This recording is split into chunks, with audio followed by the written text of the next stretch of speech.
नमस्कार दोस्तों, Uttarakhand, Himachal, Jammu Kashmir, north east, Rajasthan, हर जगह इस समय बाढ़ का प्रकोप है।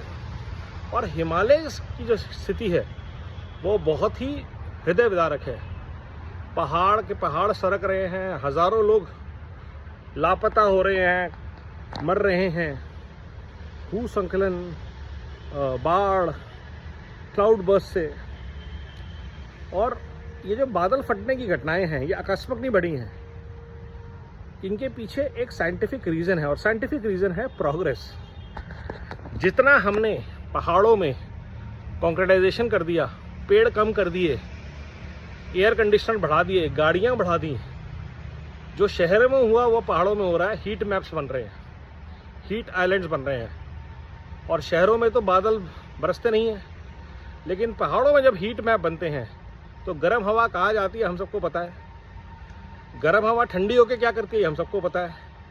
ज़्यादा गर्म हवा ऊपर जाएगी और ज़्यादा ठंडी हवा आएगी तो वो बारिश होकर कहाँ पड़ेगी हमें पता है।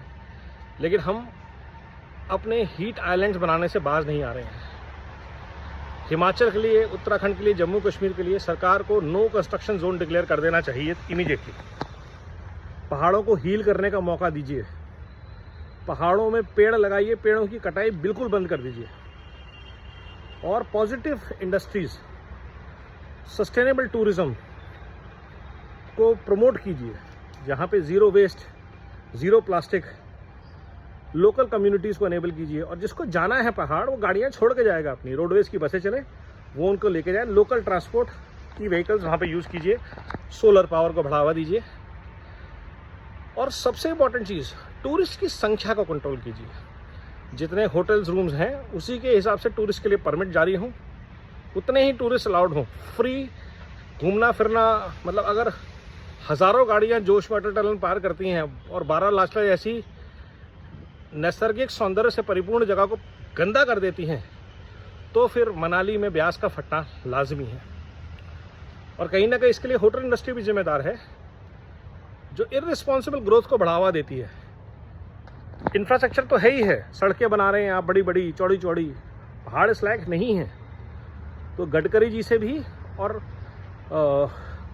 पीएमओ से भी अनुरोध, मिनिस्ट्री ऑफ एनवायरनमेंट से भी अनुरोध, पहाड़ों की जो नाजुकता है, नैसर्गिक सौंदर्यता है, उसको बरकरार रखने के लिए सबसे इम्पॉर्टेंट चीज़ है responsible development, responsible growth.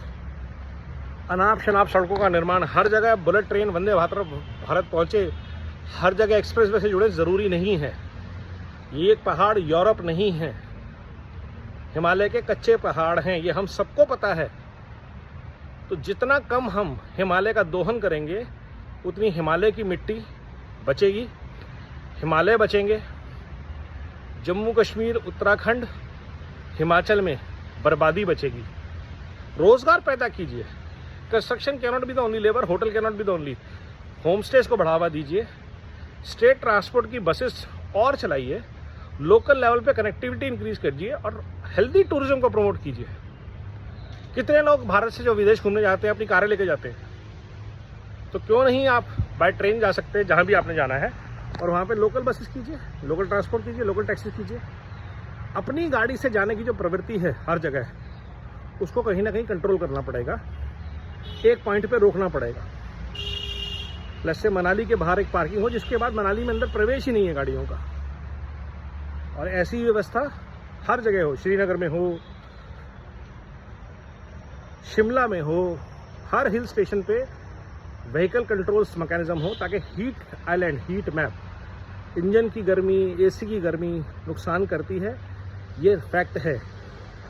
Delhi NCR इसका गवाह है, बॉम्बे बेंगलोर इसके गवाह हैं। इस पर विचार करना होगा अगर हिमालय को बचाना है, वरना हर साल ये चर्चाएं होती रहेंगी। हर साल बाढ़ आएगी, फिर सड़कें बनाएंगे, फिर टूरिस्ट पहुंच जाएंगे 2 महीने बाद। तो सोचिए, ताकि हम एक सार्थक प्रयास से जुड़ सके। और लोगों से अनुरोध, रिस्पॉन्सिबल टूरिज्म के तहत जब जाएं तो पहाड़ों में रिस्पॉन्सिबली बिहेव करें, गंदगी ना मचाएं, लोकल अपॉर्चुनिटीज़ का, होम स्टेज का यूज़ करें, 5 स्टार होटल, 5 स्टार फैसिलिटीज़ के लिए अवॉइड करें। नमस्कार।